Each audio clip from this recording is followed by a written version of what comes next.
In front of me is Nubia Pad 3D, and today I would like to show you how you can add a password to Google Passwords Manager. Begin by accessing Settings and scrolling down to access Google.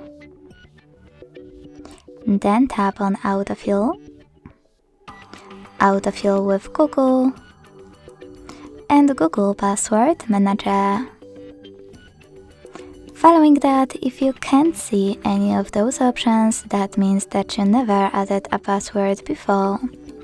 To make them visible, you need at least one, so to fix it, hit this gear next to Password Manager. Then make sure that Offer to Save Passwords is on. Log in to any app and hit Save in Autofill pop-up.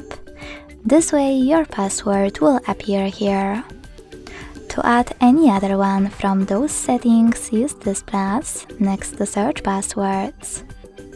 Then input all of those informations. At the top, type in any website, or choose Select App and click on the chosen one. Now enter your username, email or phone number, password, and even take some helpful notes. When you finished, hit Save at the top right corner. As you can see, after that my password was successfully added. Thanks so much for watching. If you enjoyed this video, leave a like, comment and subscribe. Bye!